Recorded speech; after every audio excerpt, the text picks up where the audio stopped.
non plus qu'en toute cette portion de la Transylvanie, c'est le roumain. Même chez quelques familles tziganes établies plutôt que campées dans les divers villages du comitat. Ces étrangers prennent la langue du pays comme ils en prennent la religion. Ceux de Verst forment une sorte de petit clan sous l'autorité d'un voïvode, avec leurs cabanes, leurs barakas à toit pointu, leur légion d'enfants, bien différents par les mœurs et la régularité de leur existence de ceux de leurs congénères qui errent à travers l'Europe. Ils suivent même le rite grec, se conformant à la religion des chrétiens au milieu desquels ils se sont installés. En effet, Verst a pour chef religieux un pope qui réside à Vulcan et qui dessert les deux villages séparés seulement d'un demi-mille. La civilisation est comme l'air ou l'eau. Partout où un passage, ne fût-ce qu'une fissure, lui est ouvert, elle pénètre et modifie les conditions d'un pays. D'ailleurs, il faut le reconnaître, aucune fissure ne s'était encore produite à travers cette portion méridionale des Carpates. Puisqu'Élisée Reclus a pu dire de Vulcan, guillemets, qu'il est le dernier poste de la civilisation dans la vallée de la Sile Valak, on ne s'étonnera pas que Verst fût l'un des plus arriérés villages du comité de Kolochvar.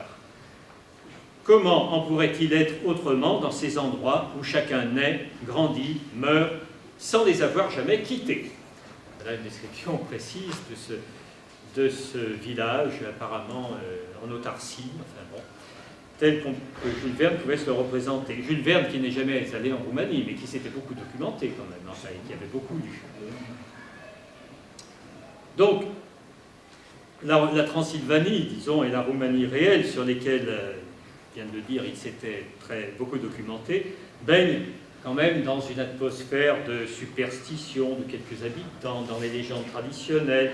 Jules Verne évoque aussi quelques-uns des mythes ou des légendes, par allusion notamment, ne serait-ce que celle de Maître Manol ou de Mioritza, par exemple. Il en est question à mot couvert dans le château des Carpates.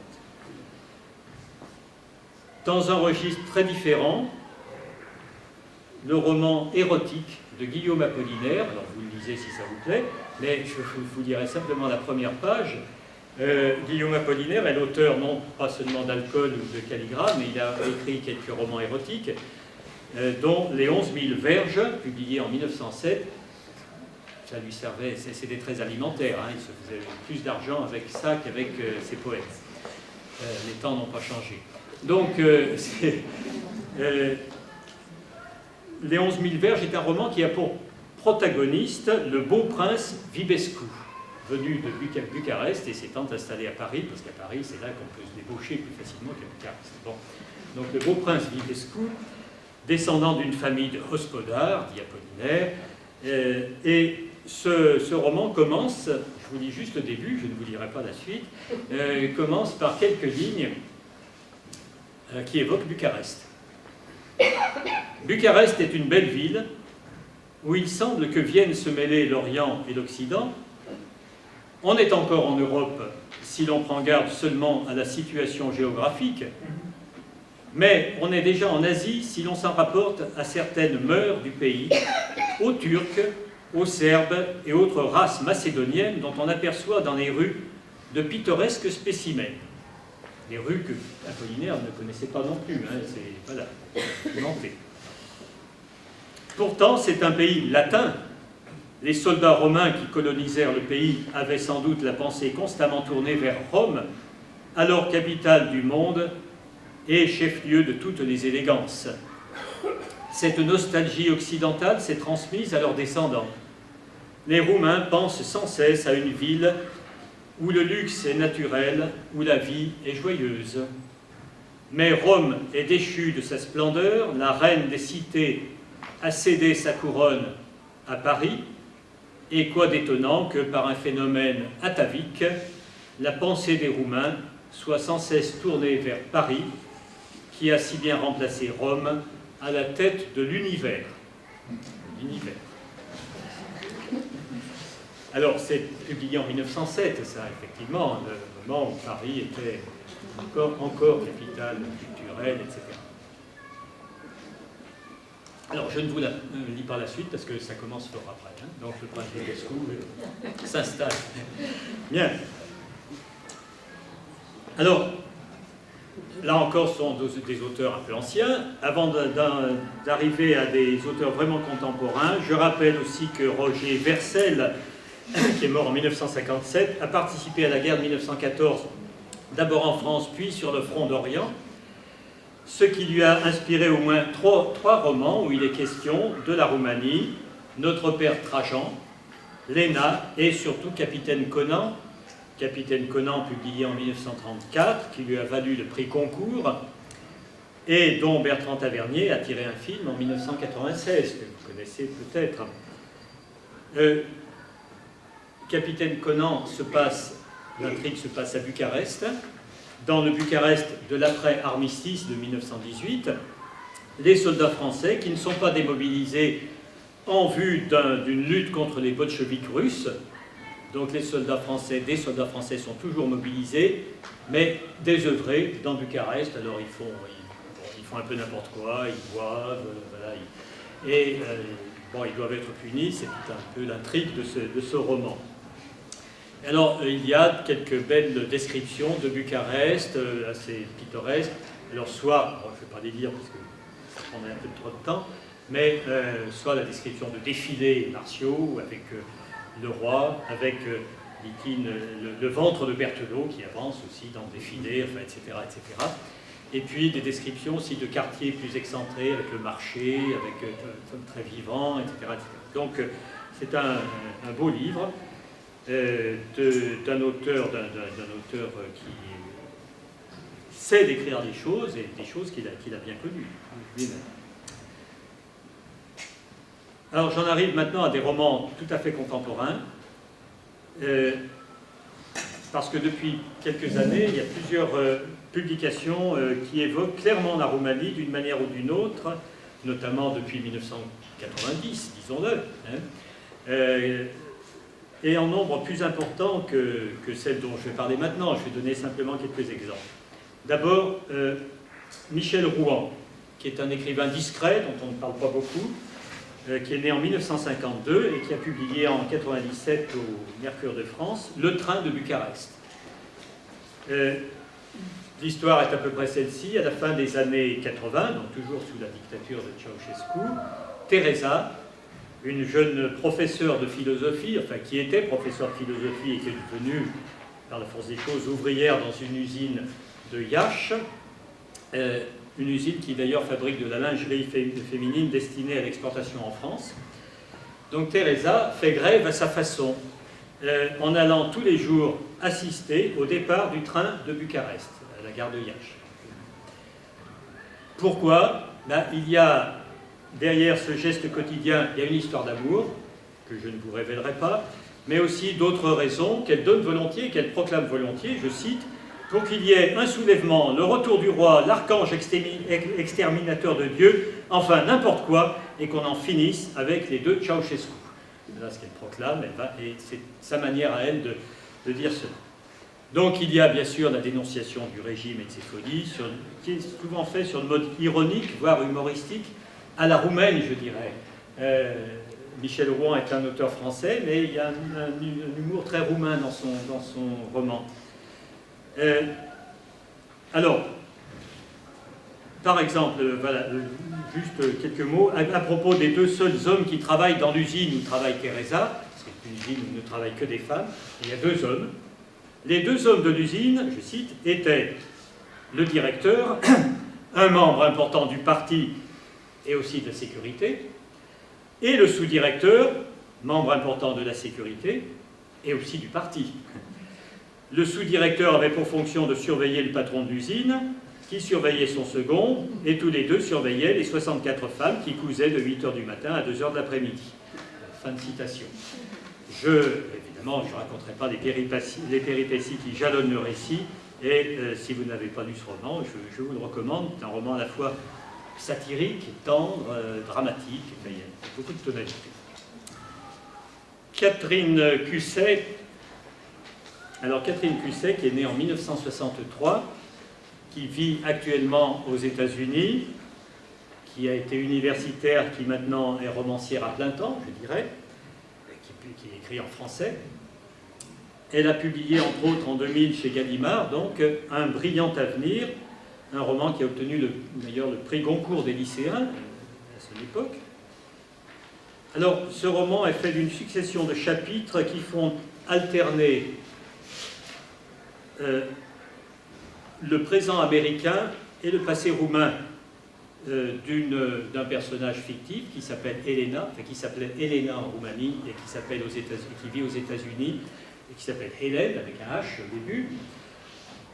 Elle s'est mariée en Roumanie avec un juif à l'époque de la dictature et tous deux ont fui le régime Ceausescu, ont réussi à le fuir. D'abord, sont partis momentanément en Israël et puis sont installés aux États-Unis, où le couple a eu un fils. Alors, le passé d'Hélène, Elena, ressurgit lorsque son mari devient malade, et gravement malade, et que son fils épouse une Française avec laquelle, au début, bon, les relations sont un peu difficiles.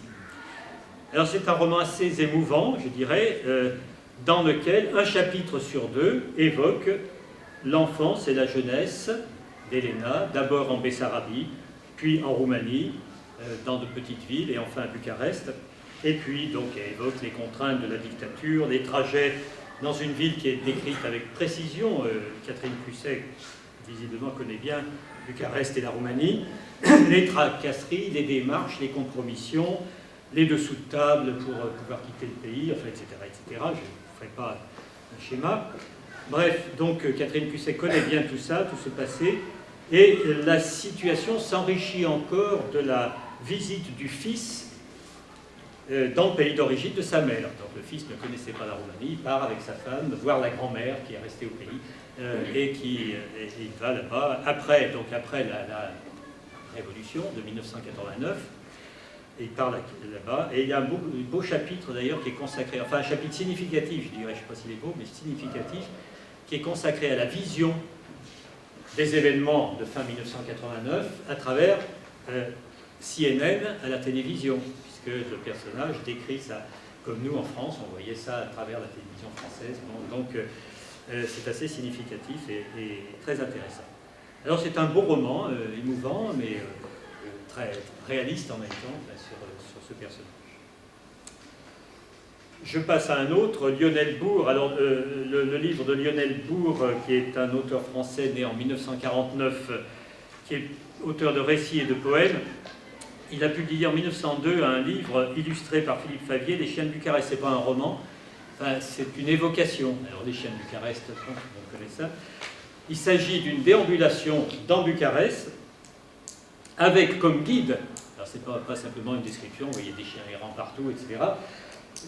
Le personnage prend comme guide les chiens de Bucarest, les meutes de ces fameux chiens errants, donc, auxquels le narrateur s'attache jusqu'à en faire partie, en quelque sorte, les considérant comme les derniers êtres libres dans une civilisation technocratique et corrompue, dit-il. Voilà. Quelques lignes, je vous en lis quelques lignes parce que qui sont des lignes assez denses, hein, d'ailleurs, et très poétiques. Au creux de l'opacité, masse, non, mais une laitance d'ombre onctueuse, visqueuse malgré le scintillement des étoiles, taches translucides, ocelles et clairs de revêches lueurs dans ce ciel frappé d'alignements que les caténaires des tramways et des trolleybus découpent en rubans réguliers, ce ne sont pas les yeux des chiens qui brillaient, mais furtifs, affûtés comme l'âme de coupeurs de bourse, leurs regards, mesquins, corrosifs, apeurés ou querelleurs, de vrais regards de gueux se disputant la charpie d'une sombre et putride lumière. Toute une vésanie, vide, toute une disgrâce agressive, la détresse de démons ou de psychopathes implorant du secours, populace, hagarde, vorace, prête à prendre la fuite ou à montrer les crocs, zombies et revenants, princes maléfiques sondant l'inanité de vivre et de mourir dans le glauque étang des psychés. Alors, je ne vais pas faire une explication de texte, c'est dense, hein, c'est assez et fort, hein, comme prose. Voilà. Alors, parmi les livres parus tout récemment, je relève, alors vous l'avez sans doute, enfin c'est très récent, mais on en a pas mal parlé, La petite communiste qui ne souriait jamais, de Lola Lafont. Donc Lola Lafont est une jeune romancière née en 1975, qui a dû passer une partie de son enfance en Roumanie. Chez Actes Sud en 2014, c'est tout récent. Ce livre est consacré, comme vous le savez, à Nadia Comaneci, mais c'est un roman, hein, c'est pas une biographie de Nadia Comaneci, c'est pas un reportage sur Nadia Comaneci, c'est pas un document historique. L'auteur établit un dialogue fictif entre elle et la gymnaste, hein, qu'elle n'a jamais rencontrée, à qui elle n'a jamais parlé. Hein, donc c'est une sorte de dialogue imaginaire. Et l'auteur dit qu'elle tente de combler, je cite, les silences de l'histoire et ceux de l'héroïne. Et elle bâtit donc là une destinée, enfin sur une destinée à la fois hors norme et représentative d'une époque tourmentée, disons, un vrai roman, un roman vrai et dramatique, je dirais, dont le centre est cette petite fille prodige et tenace, éduquée à être la meilleure, hein, la meilleure, à incarner la perfection du corps, mais aussi à incarner la perfection d'une nation totalitaire, je dirais, où tout n'est qu'apparat, tout n'est qu'apparence. Bon, donc c'est exactement c'est le sujet du roman. Le sujet, c'est pas tellement Nadia Comaneci, c'est elle, bien sûr, mais ce qu'elle incarne, hein, ce qu'elle représente. Donc Lola Lafont donne une image précise de la dictature de Ceausescu avec la surveillance, enfin, je passe là-dessus, les injustices, mais elle rappelle aussi combien la Roumanie de des années 70, celle de Ceausescu, était un pays très très bien vu par les nations occidentales. Et il y a un passage, enfin, après vous, si je le retrouve,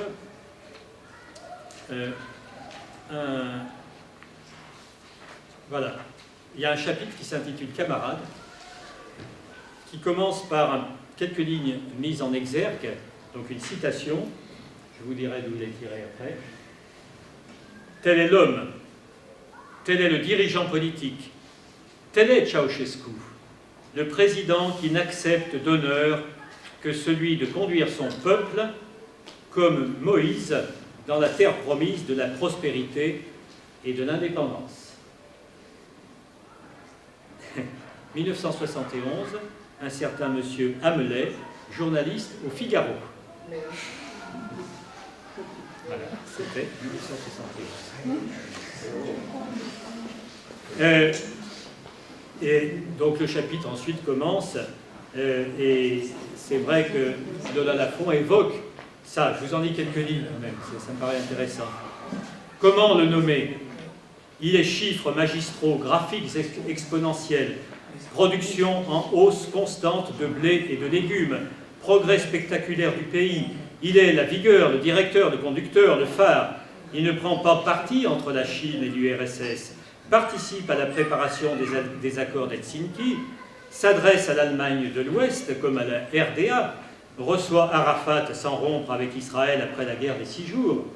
Le 15 août 1968, il part à Prague offrir son soutien à Dubček et, à son retour, déclare devant une foule immense à Bucarest « La Roumanie condamne l'invasion des chars russes en Tchécoslovaquie. » La Roumanie condamne. Ces mots qui jamais n'ont été accolés sont applaudis jusqu'aux États-Unis. En France, le général de Gaulle se félicite du entre guillemets, vent salubre qui souffle à l'Est, et le décor de la Grande Croix de la Légion d'honneur. Nixon, enchanté de l'accueil qu'il reçoit à Bucarest, souligne les évidentes similarités entre les États-Unis et la Roumanie. Il y avait le bloc de l'Est et l'Ouest, lui se faufile, il s'improvise, passage de l'un à l'autre. Comment l'appeler, camarade, paraître, etc., etc. Je ne peux pas. Mais vous voyez, il y a un chapitre assez significatif, je pense que Lola Lafont, qui est né après cette époque, enfin en 1975, a été très très documenté là-dessus. Donc c'est un roman, si vous ne l'avez pas lu, je vous le recommande, bien sûr, disons qu'il tente de percer les mystères.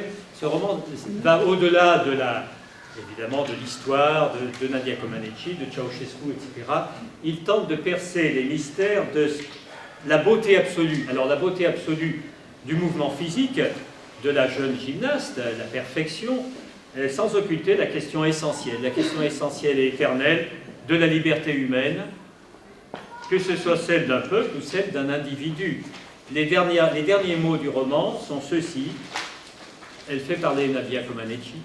Je rêvais de liberté, j'arrive aux États-Unis et je me dis, c'est ça la liberté?